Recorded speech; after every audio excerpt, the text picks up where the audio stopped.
अस्सलाम वालेकुम and welcome back to my channel learning with Hadiya. आज हम लोग करने वाले हैं PSY 611 का लेसन नंबर 20। तो ये अपडेटेड हैंडआउट्स हैं थेरेपी टर्मिनेशन के। थेरेपी को कब बीच में रोक दिया जाता है तो वो पढ़ लेते हैं। व्हेन अ क्लाइंट थ्रेटन्स, जब उसको फैमिली के कोई इश्यूज होते हैं या उसके फैमिली मेम्बर्स के, या उसको कोई मेंटल इलनेस होती है, या उसके कोई पर्सनल प्रॉब्लम्स होते हैं, या इसको इम्पल्स कंट्रोल के इश्यूज होते हैं क्लाइंट को, या उसको कोई एंगर कंट्रोल प्रॉब्लम्स होते हैं, या कोई उसकी हिस्ट्री होती है एंटी सोशल बिहेवियर की, तो वो जो है ना थेरेपी टर्मिनेट हो जाती है। कुछ चीज़ें जो होती हैं जिनकी वजह जिनको जो है ना साइकोलॉजिस्ट को डील करना चाहिए, उसके लिए उसके पास कुछ ऐसी चीज़ें होनी चाहिए जो बड़ी उसकी स्किलफुल चीज़ें होनी चाहिए।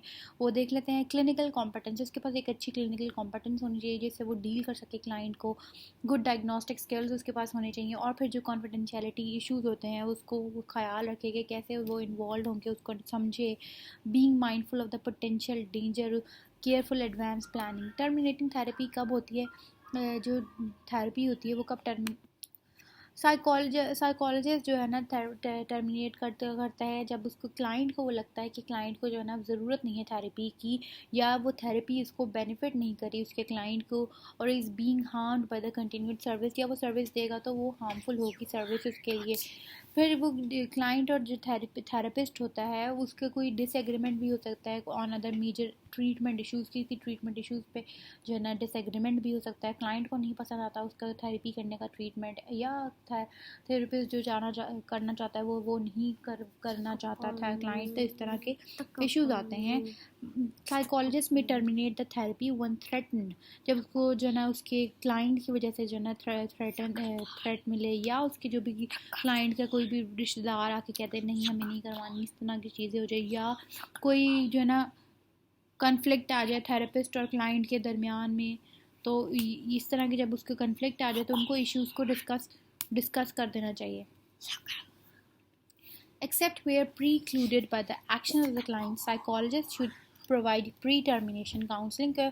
उनको प्री टर्मिनेशन काउंसलिंग भी देनी चाहिए और उनको अल्टरनेटिव सर्विसेज भी बता देनी चाहिए कि ये वाली सर्विस अगर मुझसे आप पसंद नहीं करते तो आप ये वाला मैं साइकोलॉजिस्ट आपको रेफ़र कर देता हूँ, या इनकी सर्विस ले लें, इस तरह जो है ना रेफ़र कर दे। Therapy termination, the process of terminating psychotherapy often goes smoothly and offers an opportunity to review progress made in treatment। एक ये डेफिनेशन है, इसको आप याद कर लीजिएगा। वैसे तो वीयू में जो है ना कोई कभी भी क्रैम्ड वो पार्ट नहीं आता कि आप डिफ़ाइन ये करें डिफ़ाइन वो करें, तो कंसेप्चुअल पेपर ही आता है। अच्छा, थेरेपी टर्मिनेशन को देख लेते हैं कि एक साइकोथेरेपी की टर्मिनेशन का प्रोसेस होता है कि बीच में रोक दिया जाता है। ऑफन गो स्मूथली, जो कि स्मूथली भी जाता है, and offer an appropriate to review progress made in treatment, कि रिव्यू भी के जब ट्रीटमेंट हुआ है तो उसमें कितनी प्रोग्रेस आई है उस बंदे में, ये भी देखा जाता है, रिव्यू होता है उसका। It also helps to plan for managing any recurrence of symptoms and gain closure regarding the therapeutic relationship। उसके बाद आ रहा है ethical and legal frameworks। अब आपको पता है AP ने जो है ethical standards दी हैं, जो कि हम लोग ethical standards हमने पढ़ चुके हैं। APA ethical principles of psychologists and code of conduct provides both an excellent framework and special guidance for handling treatment terminations। अच्छा, इसमें एक मेन पॉइंट था, the ethics code principle beneficence and non beneficence requires the psychologist to strive to benefit with whom they work, take care to do no harm. किस psychologist को चाहिए कि जिसके साथ वो काम कर रहे हैं उसको वो बेनिफिट ज़्यादा से ज़्यादा पहुँचाएँ और उसको हार्म ना हो, उसको कोई भी तकलीफ़ ना हो। This principle applies to the course of therapy as well as its termination। तो ये जो कोर्स है कि दूसरे बंदे को ज़्यादा से ज़्यादा फ़ायदा पहुंचाना और हार्म जो है ना उससे दूर ही रखा जाए, ये थेरेपी के साथ साथ टर्मिनेशन में भी अप्लाई होता है ये जो चीज़ है। Ethical standard specifically addresses termination को क्या है। साइकोलॉजिस्ट टर्मिनेट थेरेपी, कब वो थेरेपी टर्मिनेट करते हैं तो वो समझते हैं कि जो क्लाइंट है उसको इस सर्विस की बहुत ज़्यादा ज़रूरत नहीं है, या उसके क्लाइंट को ये बेनिफिट नहीं कर रही सर्विस, और is being harm bye continued service. Psychologist तब भी टर्मिनेट कर सकता है व्हेन जब उसको थ्रेटेंड हो उसके क्लाइंट से या किसी और पर्सन से जो उसका क्लाइंट के साथ कोई रिलेशनशिप हो, तब भी वो टर्मिनेट कर सकता है थेरेपी को।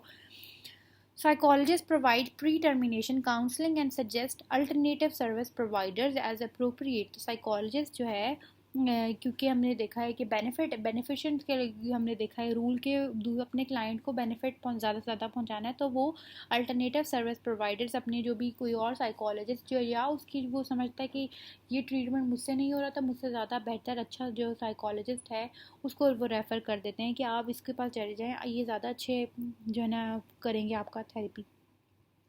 Guidelines for therapy termination. अब क्या गाइडलाइंस है जब आप टर्मिनेट करते हैं? जब थेरेपी टर्मिनेट करते हैं तो ये थेरेपिस्ट और क्लाइंट दोनों को इनसिक्योर सबसे पहले फील करते हैं दोनों। थेरेपिस्ट क्या कहता है कि शायद मैं इतना कैपेबल नहीं था कि मैं अपने क्लाइंट को सर्व कर सकूं। क्या मैंने ठीक काम किया था कि मैंने अपने क्लाइंट को सर्व अच्छे से किया? And may feel defensive if the client is unsatisfied. और डिफेंसिव भी फील करते हैं कि जब मेरा क्लाइंट जो है ना मुझसे जो है सेटिस्फाइड नहीं हुआ। क्लाइंट्स क्या कहते हैं, may worry that termination is their fault, कि वो समझते हैं कि टर्मिनेशन किसकी वजह से हुआ, मेरी वजह से हुआ, मेरी ही गलती थी। और may fear leaving therapy means they will no longer have support. और वो समझते हैं कि अब मुझे जो है ना अब मेरी सारी सपोर्ट ख़त्म हो गई। पहले तो मुझे एक साइकोलॉजिस्ट सुनता था, मेरी हेल्प करता था, अब मेरी जो थेरेपी ख़त्म हो गई है, मुझे कोई सपोर्ट नहीं करेगा। Following guidelines can aid the therapy termination discuss regardless of the reason of the termination. कौन कौन सी गाइडलाइंस है देख लेते हैं। ये जो है ना मैं वर्ड टू वर्ड पढ़ना ही पड़ेगा, मतलब इतनी भी नहीं पढ़ूंगी। Remember that the purpose of therapy का पर्पस क्या है कि ऐसा क्लाइंट को सपोर्ट करें, ना कि थेरेपिस्ट को। Keep that in mind, therapist को नहीं, हमें क्लाइंट को फोकस करना है। Therapist should not get defensive. Therapist को हमने देखा कि डिफेंसिव हो जाते हैं, तो उनको डिफेंसिव नहीं होना चाहिए टर्मिनेशन की वजह से। Specially if the client is an unhappy, specially तब जब उनका क्लाइंट अनहैप्पी हो, तो उनको कभी भी डिफेंसिव फील नहीं करना चाहिए। क्लाइंट के साथ आर्ग्यू नहीं करना चाहिए और use the discussion to ease your own hurt feeling. या इस तरह डिस्कशन करें कि नहीं मतलब डिस्कस ऐसे करने लग जाएं कि अपनी जो फीलिंग्स है ना उनको, अपनी हर्टफुल फीलिंग को कम करने के लिए ऐसी डिस्कशन करने लग जाए। तो क्लाइंट के साथ इस बारे में आर्ग्यू नहीं करना। कंपैशनेट हो, क्लियर हो, डायरेक्ट हो अपने क्लाइंट के साथ कि वाई के क्लाइंट क्यों छोड़ रहा है। Never blame the client, client को कभी भी ब्लेम नहीं करना चाहिए। If you must terminate therapy because the client is difficult, या तो क्लाइंट डिफ़िकल्ट होता है और you are not good fit, या आप अच्छे फिट नहीं है, इतने स्किलफुल नहीं है। Do not abandon a client without warning, warning के बगैर आप उसको नहीं छोड़ सकते। आपको चाहिए कि आप उसके सारे क्वेश्चन जो भी थेरेपी टर्मिनेट कर रहे हैं, आप उसके क्वेश्चन का आंसर दें, such as where a client can seek additional help if necessary.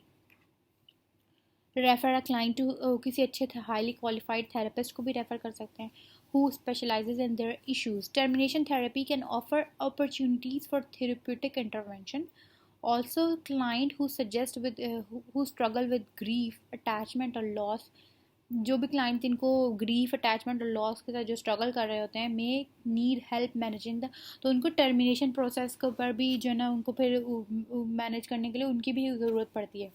Termination process जब उन करते हैं, क्योंकि उनको पहले ही वो इतने सदमों से दूसरों से अलहदगी, मतलब अटैचमेंट का सदमा होता है उनको ग्रीफ से, या किसी अपने प्यारे का लॉस होता है। तो इस तरह उनको जो है ना इस तरह के जो है ना पहले ही इस टाइप के ग्रीफ से वो गुजर रहे होते हैं, फिर वो टर्मिनेशन प्रोसेस आ जाता है, फिर उसको उनके लिए भी हेल्प चाहिए होती है।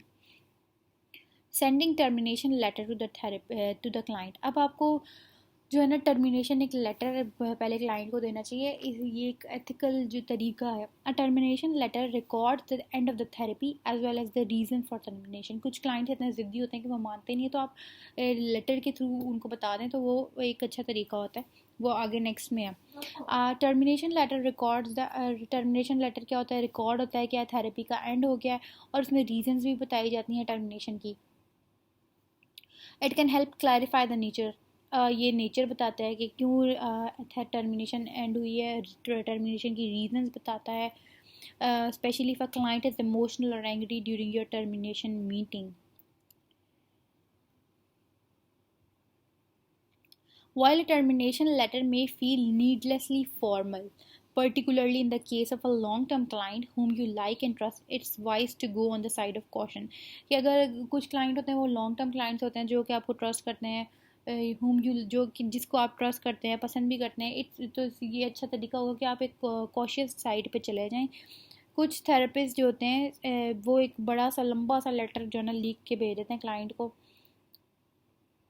If therapists don't want to use a termination letter with every client, send one in the following scenario. अगर थेरेपिस्ट जो है ना टर्मिनेशन लेटर नहीं भेजता हर क्लाइंट को, तो एक चीज़ आप उसको ज़रूर भेजें. क्या है वो? when terminating with a client who has difficulty processing the rejection. ये जब क्लाइंट के साथ रिजेक्शन है तो आप उसको तो ज़रूर भेजें ना. when terminating with the client because of a poor fit. If a client repeatedly no shows कि वो हर चीज़ में नो करे, a termination letter may be the only way to ethically terminate therapy. तो termination letter एक अच्छा तरीका होता है कि आप ethical तरीका होता है कि आप थेरेपी को जो है ना terminate कर दें, ख़त्म कर दें.